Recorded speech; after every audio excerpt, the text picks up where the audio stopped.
three states of matter are distinguished with respect to molecules by the option A atom in molecules, B number, C orientation and D character of motion. Hello dears, ये JEE MCQ है और इसे SSC JE 2017 में पूछा गया है। SSC JE 2017 का question है जो कि थर्मोडायनेमिक्स है, थर्मोडायनेमिक का है। इस टाइप का क्वेश्चन जो है जनरल साइंस में भी पूछा जाता है।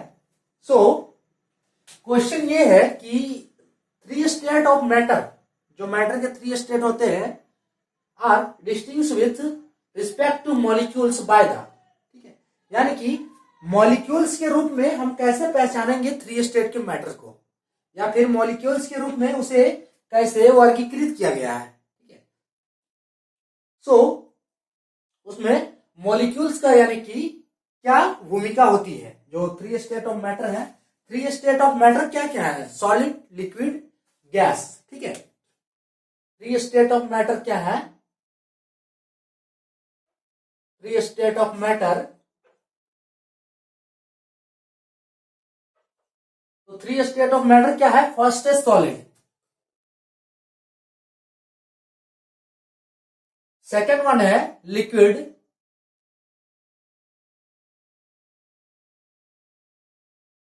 लिक्विड एंड अदर है gas. Solid, liquid and gas, ठीक है। इनमें मॉलिक्यूल्स के तौर पर हम इसे कैसे डिफाइन करेंगे कि ये सॉलिड है या लिक्विड है या गैस है, ठीक है।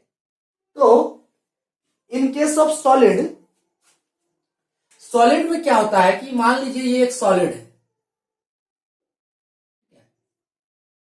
ये सॉलिड है, तो इन केस ऑफ सॉलिड इसका जो नॉर्मल डेफिनेशन है, ये क्या होता है कि इसका शेप और साइज क्या है? डेफिनेट होता है, ठीक है। Definite shape and size, shape and size, है ना। तो डेफिनेट कैसे होता है? इसकी जो सॉलिड है, ये हमारा सॉलिड हो गया। इसमें सॉलिड्स के जो मॉलिक्यूल्स है, ये सॉलिड्स के मॉलिक्यूल्स हो गए, ये हमने सॉलिड के मॉलिक्यूल्स दे दिए, ठीक है। तो इन सॉलिड्स के मॉलिक्यूल्स जो है ये टाइटली पैक्ड होते हैं, ठीक है। ये सॉलिड के मॉलिक्यूल्स क्या होते हैं? टाइटली पैक्ड होते हैं, टाइटली पैक्ड होते हैं एक दूसरे के, ठीक है। और ये क्या करते हैं? ये मूव नहीं कर सकते, इसके मॉलिक्यूल्स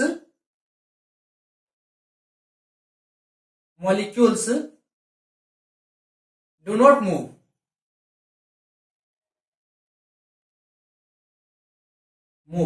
ठीक है। जब इस पे हम फोर्स अप्लाई करेंगे, इस सॉलिड पे अगर हम फोर्स अप्लाई करते हैं, ठीक है, या फिर इस सॉलिड को अगर हम हीट देते हैं, ठीक है, इस सॉलिड को अगर हम हीट देंगे तो इसके मॉलिक्यूल्स ज्यादा से ज्यादा क्या है? वाइब्रेट करेंगे, ठीक है। ज्यादा से ज्यादा क्या करेंगे? वाइब्रेट करेंगे, है ना। लेकिन इसके जो मॉलिक्यूल्स के हैं, इस सॉलिड्स के मॉलिक्यूल्स का कोई मोशन नहीं होगा, ठीक है।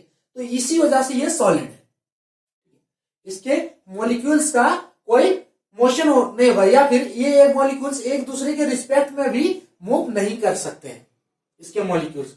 तो ये है सॉलिड का कंडीशन। लिक्विड का कंडीशन क्या है?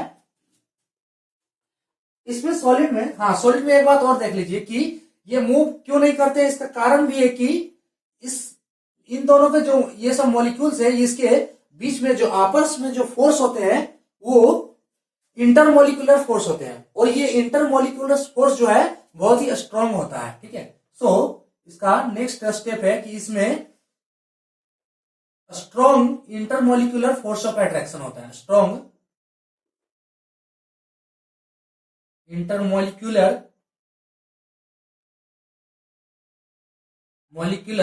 फोर्स ऑफ अट्रैक्शन,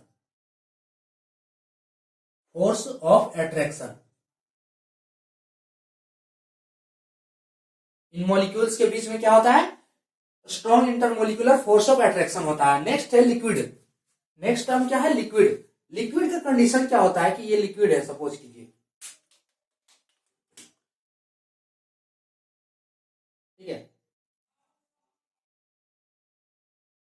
ये क्या है, लिक्विड है, और ये लिक्विड क्या मॉलिक्यूल्स है। So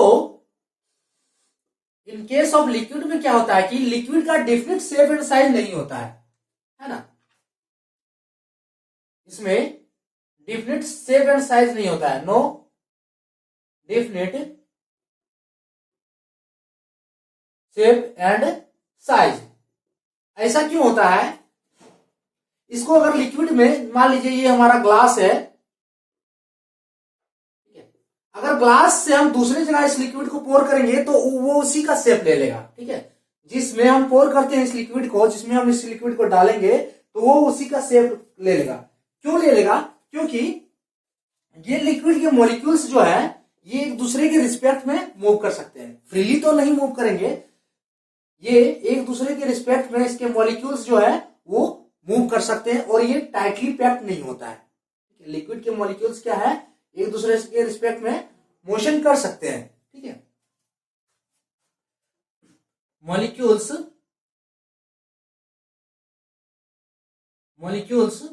move with respect to each other.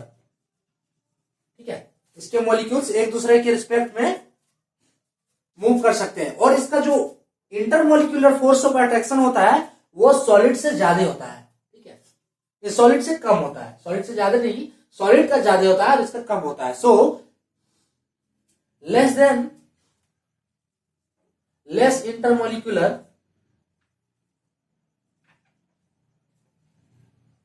और लिख सकते हैं मीडियम लिख सकते हैं। मीडियम क्यों लिखेंगे, क्योंकि इससे तो कम होता है, लेकिन गैस के कंडीशन में इन दोनों इनके मॉलिक्यूल के फोर्स ऑफ अट्रैक्शन जो है intermolecular force of attraction in case of gas की तुलना में क्या होता है, ज्यादा होता है, और सॉलिड की तुलना में कम होता है। तो हम यहां पे डायरेक्टली लिखते हैं कि मीडियम। ठीक है, medium intermolecular force of attraction,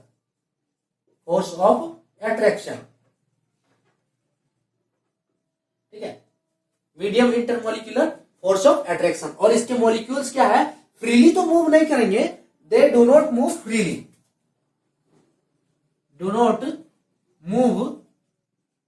freely, यहां फ्रीली मूव नहीं करेंगे, लेकिन क्या है कि ये एक दूसरे के रिस्पेक्ट में इसके मॉलिक्यूल्स क्या है, मोशन करते हैं। अब ले लीजिए गैस, तो गैस के कंडीशन में क्या होता है, नेक्स्ट टर्म है गैस। ठीक है, सो गैस का कंडीशन क्या होता है, ये सपोज कीजिए ये गैस है हमारा, और ये गैस के मॉलिक्यूल्स है। ठीक है, तो गैस के मॉलिक्यूल्स जो है एक दूसरे से काफी दूर दूर होते हैं। ठीक है, इसका कोई शेप साइज नहीं होता है। ठीक है, no shape and size,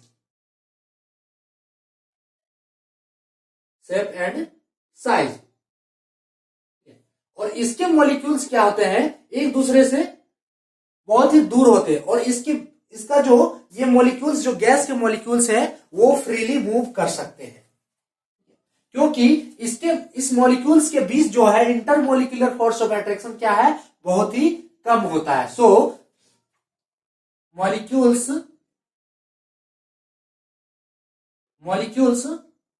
moves freely,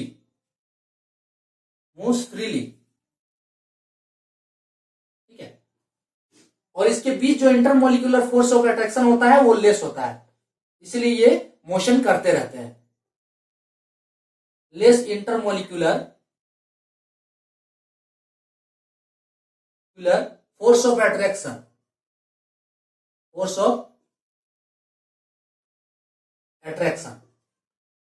ठीक है, और क्या हो गया, ये क्या है, मॉलिक्यूल्स मूव फ्रीली। ठीक है, less intermolecular force of attraction, और ये एक दूसरे के साथ तभी होते हैं व्हेन दे कोलाइड।